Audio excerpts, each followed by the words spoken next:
हमारी संस्कृति में कहा गया है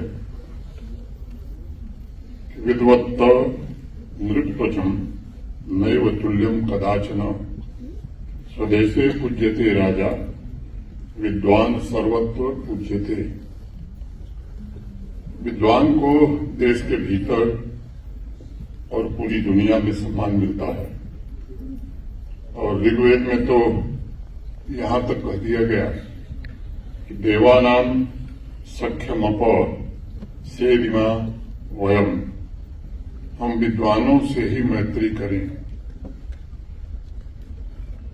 विद्वानों के सत्संग के लिए कश्मीर लिटरेचर फेस्टिवल के आयोजन से जुड़े सभी साथियों को मैं हृदय से साधुवाद देना चाहता हूं। मैंने लिटरेचर पढ़ा नहीं, पढ़ाई इंजीनियरिंग की, पेशा दूसरा हो गया।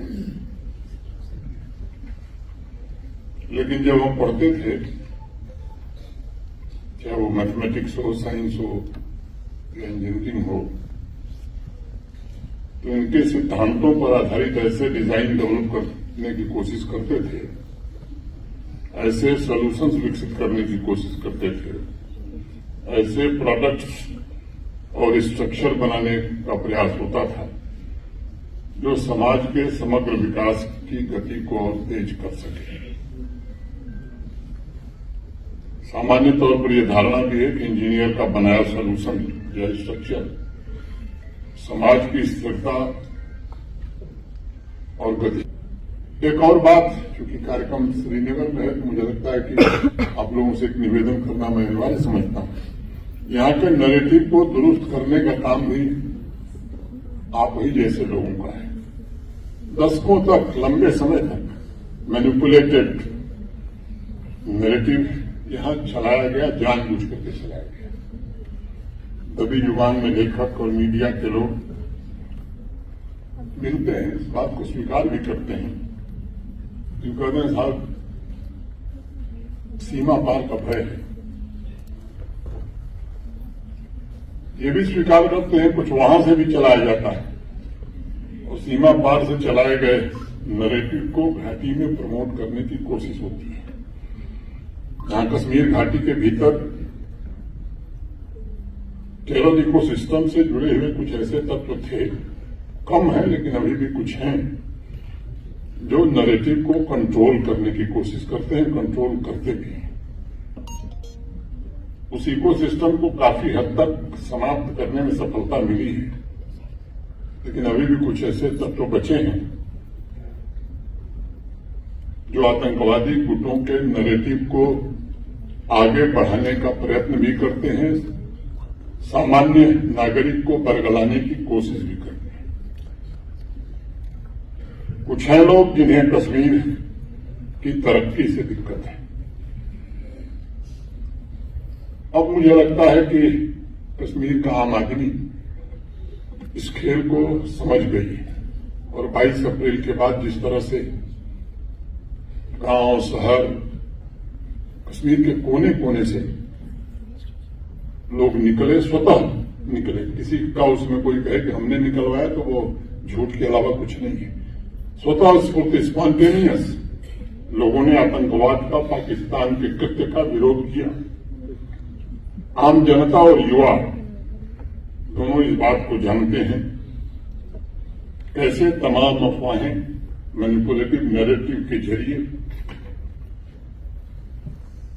गुमराह लंबे समय तक किया गया।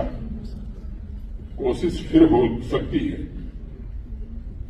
ऐसे तत्वों का आवाम में कोई स्थान नहीं होना चाहिए और मुझे भरोसा है कि जिस दिन प्रबुद्ध जन, खासतौर से साहित्य जगत से जुड़े, संगीत से जुड़े तत्व, युवा पीढ़ी, प्रबुद्ध जन फोर्सेस के साथ ये तय कर लेंगे तो जो ये बचे खुचे अवशेष हैं ये भी पूरी तरह समाप्त हो जाएंगे। मैं आप सबसे आग्रह करूंगा, निवेदन करूंगा कि इस पर आपका योगदान बड़ा आवश्यक है। गिरधर राय का नाम हिंदी में जिसकी रुचि होगी उसने कभी सुना होगा। 1922 में 2 लाइन की कविता लिखी उन्होंने। कविता पढ़ी है, मैं 2 लाइन पढ़ रहा हूं। पानी बाढ़े नाव में, घर में बाढ़े दाम, दोनों हाथ उलीचिए, यही सज्जन को काम। ये लिखा किसके लिए उन्होंने? तो एक बनारस में भारतेंदु हरिश्चंद्र जी होते थे, हिंदी साहित्य के बड़े विद्वान पुरोधा थे। उनके पूर्वजों के पास अपार दौलत थी, लेकिन उनको दौलत से कोई प्रेम नहीं था। कोई अच्छी किताब लिखने वाला, कोई कविता लिखने वाला मिल जाए तो भारतेंदु हरिश्चंद्र जी मुक्त हस्त से उसको इनाम देते थे। दोनों हाथ से लुटाते लुटाते अब उनके पास पैतृक एक हीरे की बहुमूल्य अंगूठी रह गई थी। तो उनके दोस्तों ने उनको समझाया कि अब ये किसी कवि या लेखक को अंगूठी पहनाने की गलती मत करिएगा। एक दिन ब्रज भाषा के एक कवि काशी आए थे और भारतेंदु हरिश्चंद्र के पास चलकर उनके घर पहुंच गए और ताजा ताजा लिखा हुआ छंद उनको सुनाने लगे। घर में कुछ था ही नहीं, तो भारतेंदु हरिश्चंद्र ने वो अंगूठी निकाली और वो अंगूठी इनाम में उनको दे दिया। एक मित्र ने कहा कि आपने क्या किया? बाप दादाओं की आखिरी निशानी भी आपने नहीं रखी। तो भारतेंदु हरिश्चंद्र ने बड़े सहज भाव से कहा कि धन की सहज वृत्ति यह है कि वह या तो खाता है या खाया जाता है। राइटर और थिंकर की भी सबसे बड़ी निशानी यही है कि शब्दों के अलावा उन्हें और कोई वस्तु न भाव लगती है, न मोल लगती है, और यही उनका सबसे बड़ा गुण है जिसने सभ्यता को अब तक बचा के रखा है। मशहूर लेखक E.B. वाइट को 1971 में अमेरिकी सरकार ने साहित्य का राष्ट्रीय पदक दिया था। सितंबर 1973 में स्पेन मैगजीन में उनका भाषण प्रकाशित हुआ। E.B. वाइट ने लिखा था कि एक राइटर का सबसे प्रमुख कर्तव्य है कि वह उड़ान भरे, और दूसरा कर्तव्य है कि साहस के साथ उस उड़ान में दूसरों को भी साथ लेकर के आए, और उसका तीसरा कर्तव्य है कि वह निराशा की स्थिति में भी समाज में आशा बनाए रखे। चौथा काम यह है कि इंसान की आस्था को भी जीवित रखे। मेरी भी आप सब राइटर्स और थिंकर्स से यही अपेक्षा है, निवेदन है। अंत में अपनी बात समाप्त करने से पहले मैं उपस्थित सभी राइटर्स, थिंकर्स से ये निवेदन करना चाहूंगा कि समाज की जीवंतता में आप उजाले की तरह काम करते हैं। आपकी लेखनी, आपके विचार, इनके अलावा समाज को राह दिखाने वाला दूसरा कुछ इससे प्रभावी हो नहीं सकता है। आप न केवल इस महान राष्ट्र की पहचान है, उसके इतिहास, उसके मूल्यों को भी आप अभिव्यक्ति देते हैं।